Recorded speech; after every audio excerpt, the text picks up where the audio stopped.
Camera, and it's going 5, 4, 3, 2, 1. Video record. All right. Okay, so my presentation is on how to integrate a genetics lesson into the biology classroom. And the first thing I want to do is kind of remind you of what my project was about and how my project was designed. And when I first started out, my goal was to be student-centered and to give the students choice. So what I had in mind was a family tree photo array where they could choose 3 generations of their family and pick 3 different traits that they had to explain how they were inherited, and you had to be able to see the trait from the picture.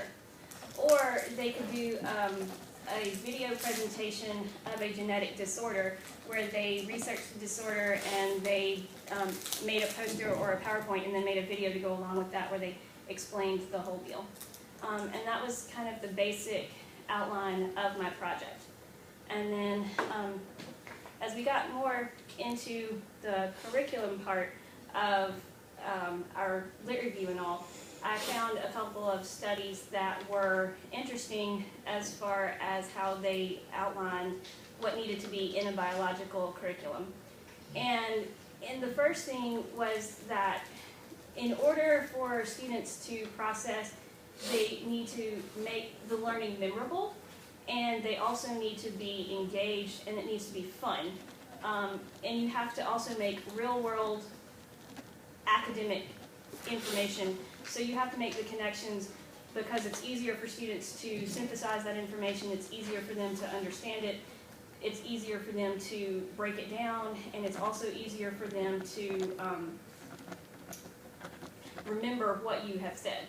Another tool that you can use is breaking lecture up so that you're not just sitting there going, oh my goodness, is this ever going to be over? It also helps to give students a chance to organize themselves and organize their thoughts. And having students do research or take part of the work gives the instructor a chance to pass the responsibility of learning on to the student, which is important. So that's kind of the premise of what I wanted to find curricular articles to back me up on. And these are some of the articles that I found. And I hope that I'm pronouncing these people's names correctly. But Bergstrom did a study, and his idea was focused on a cell biology class, which is a little bit higher up than I wanted to focus most of my information on. But cell biology typically is a junior level class here. And what he wanted to do was he wanted to redesign his lecture class so that it was more interactive, so that students were not just passively listening to someone yammer on and on about cell biology. And he also wanted to pass most of the responsibility of learning on to the students. So because he was a proponent of John Dewey, he thought all of that was important. And what he did was he recreated the class to be a blended class, and the face-to-face portion of the class had more interactive activities, and the class part that he did online was more of the PowerPoint and scripted narration. There were some positive outcomes for the students. And he believes that colleges should move away from introductory classes where the students are just memorizing well and they do well on the test because they can memorize a lot of material quickly. And so in his article, in his face-to-face class, he redesigned it and did a lot of low-stakes assessments rather than your traditional 2 or 3 exam assessment model. And he also took two steps in redesigning his class, and he went from an enrollment of around 80 to 100 students down to 30 to 40 students while he was going through the redesign process to make sure that the students were not too negatively impacted. And once he completed his two-step redesign process, he brought the enrollment back up to between 80 and 100 students.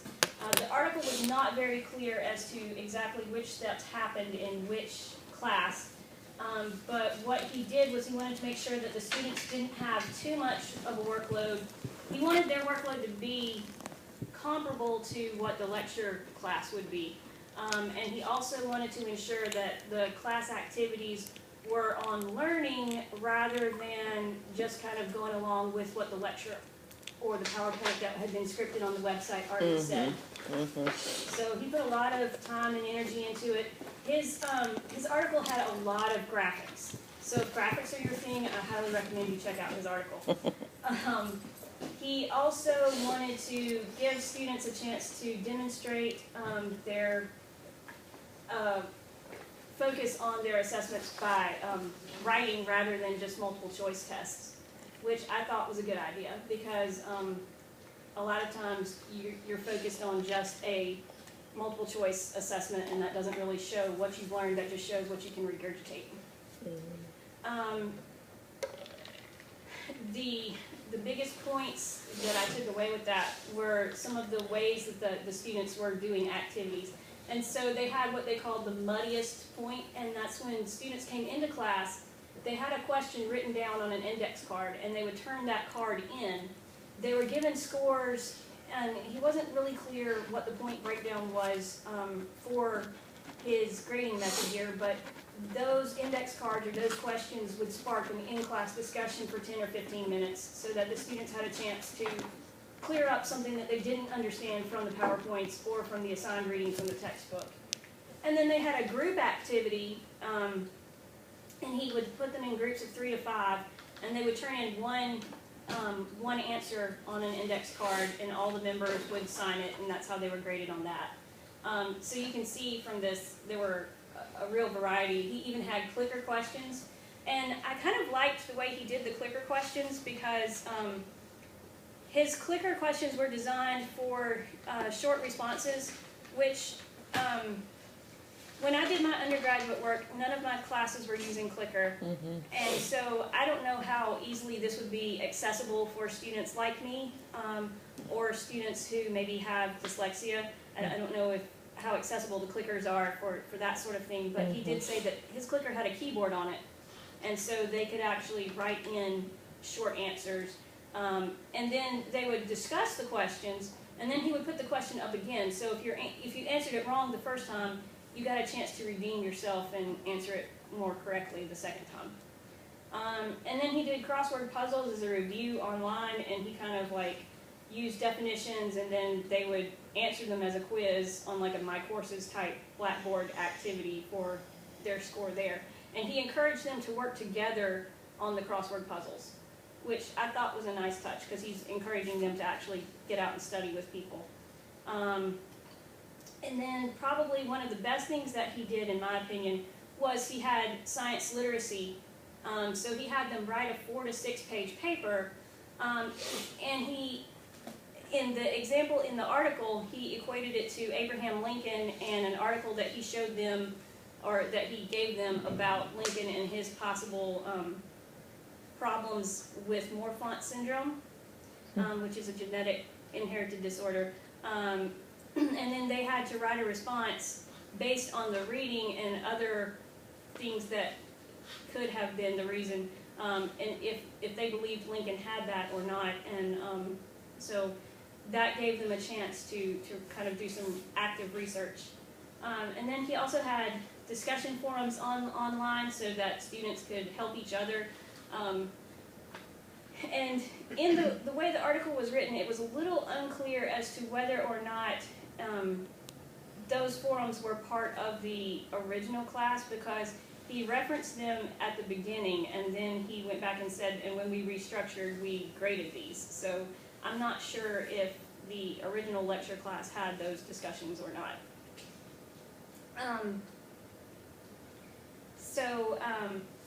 The conclusions that Bertram brought were, it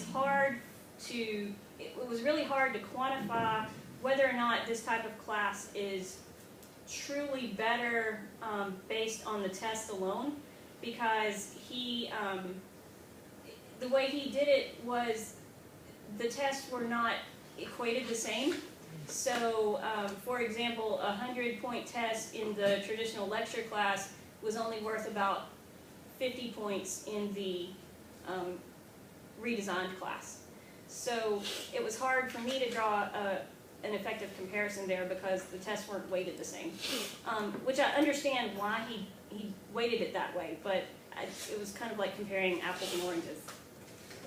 Students like the clicker activities, and he goes through and gives you some actual statistics about that. But Bertram said the results were similar to clicker usage and results in introductory biology course of over 250 people. So he must be doing a lot more than I've seen teachers here do with the clickers. Those were kind of my basic takeaways from what I found that from the Bertram article. And that was one of the more in-depth articles that I was able to find. I found several other articles in my lit review and in my annotated bibliography that sort of support pieces of this study, but one of the reasons I went into so much detail about this one was because it was such a detailed article, and it was one of the first articles I found that actually went into this much detail about how you could redesign a class.